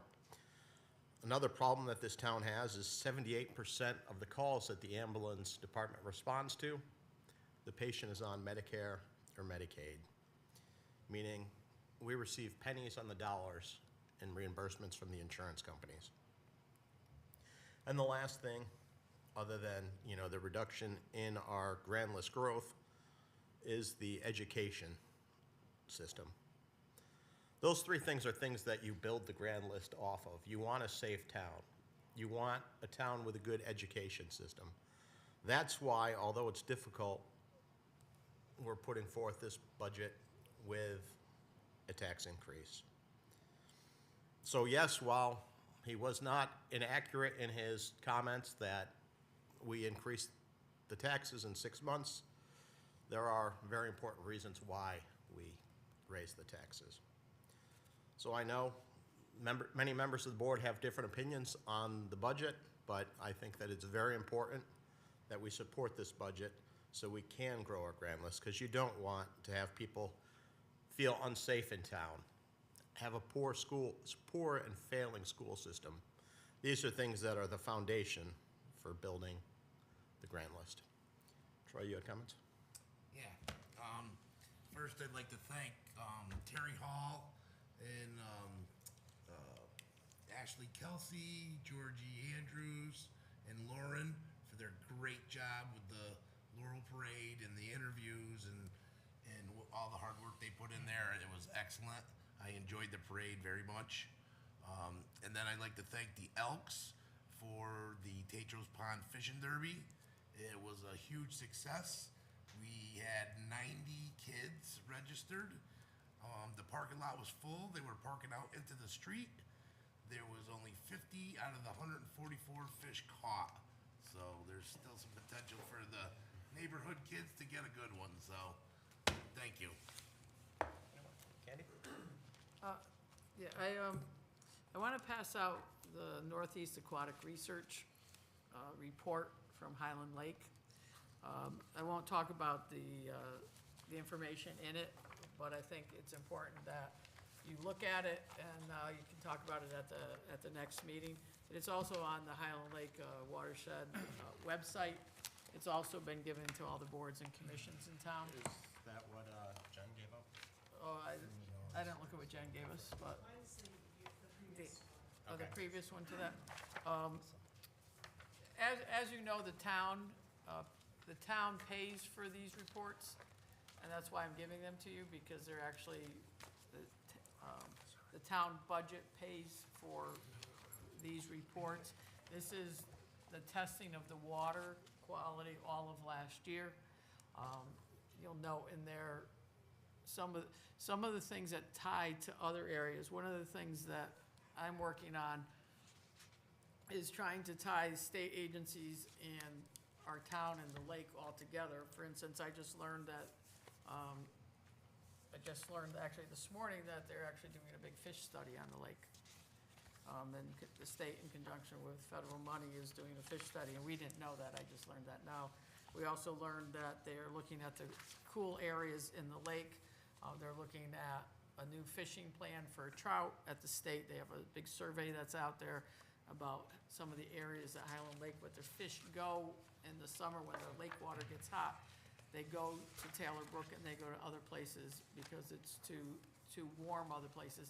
And in this report, one of the things to really look at is the oxygen levels and what's happening with the oxygen levels and reports there. I also want to let the board know, because this is also something the town does, but has always been shepherded by the Highland Lake Watershed Association. In June, there will be a weed treatment coming up. I call it weed, I should call it a plant treatment. In Sucker Brook, it will be for the invasive plant, the milfoil, that's been around the lake for a long time. The other plant that we're worried about right now is the milfoil. Is the hydrilla, sorry, is the hydrilla. I know that somebody was upset about signs that we have permission to put up at the boat launch, but if hydrilla comes into the lake system, it would be very hard to remove and also at hundreds of thousands of dollars. So there's a couple things going on, but the plant treatment will be towards the end of June, and we will be doing as much of the perimeter as we can. I have to meet with Paul and Anne Marie to talk about the funding that's left in this year and also funding in next year's. So I just want to give this all to you so that you are all aware of it. That's it, thank you. Candy, there used to be enforcement at that launch area many years ago, DEP. Most of it was safety inspections on boats, but what happened to any sort of state oversight of that launch where they could inspect boats for, you take your boat to Lake George, you have to scrub it in front of them before you can put it in. Right, so, yeah, it's a good question. It's one that we've been, I'll call it, working with the boat launch people. We had a meeting back in, I lose track of time sometimes, but I think it was February, where there's a lot of people from the state on that call, including fisheries, including boating and the launch. And we talked about just that. I was just out in Wyoming. They had signs right in the street about washing your boat and making sure that it was clean before you put it in. Same thing in other places out west where you can't launch without an inspection. So the person that's at the launch is supposed to do inspections. But if the boater says, I don't care, they can back their boat in and go in. However, if you knowingly put your boat or your trailer in the water with the weeds on it, you can be fined. So the issue becomes who does the fining. The person, the attendant at the boat launch can't fine, an econ policeman could fine, and then hopefully, because we've been working with the chief about having a meeting with econ and local police enforcement in terms of enforcing what can happen on the lake, then maybe our police officers can also issue a ticket if there was invasive weeds. But we're trying to do a monitoring program there with volunteers, or what's in the budget, also an additional person to do monitoring there. But the state wants us to have $1 million liability policy, you know, in case we were monitoring something and I don't know what we would do. That would be bad, and then we would have to go through this long training course. So we're looking into all of those things, mostly to keep out. There was an interesting conversation on Facebook the other day about the koi fish. I guess you put them in your ponds and stuff like that, and somebody had extras, because I guess they... And they'll grow. Yeah, right? So somebody else came on, a longtime lake member, and said, please make sure they don't get in the lake. You know, because you know what's happening down at Candlewood. Candlewood's, they had carp, and now they don't have any plants, and they don't have any plants to support the other fish. So some things can go awry that you don't want to go awry. So the whole idea is to try to protect as much as we can and prevent as much as we can, so we don't have to do the plant treatments. We didn't do it last year, but we don't want to keep doing that, but unless we have, well, there's a lot of things. I could go on and on, so I'll stop. Doesn't the deep drawdown kill the weeds too? You know, there's a lot of, you know, theories about all that. I personally don't believe it does, based on everything I've heard over time. There are people that have said that for a long time. What happens is you have to be below freezing for 2 weeks. And I did the whole, one time I went through and just took like a historical temperature values. You can't have snow on it, you know, and all that kind of stuff. So it might dampen some by shore, but it doesn't like eliminate all of them. We don't get to freezing anymore, so. No, we don't, and that's the second year in a row the lake hasn't frozen. That's why this data that's in here is interesting, but the thing is that some people have gone to the lake seminars. We have somebody at the lake who's in charge of our water quality and stuff, Lynn, and she went, and all the lakes are experiencing this. You know, everything is being, every lake, because it's warmer, but it's the amount of rain that we've been getting that has been washing everything into the lake. Everywhere.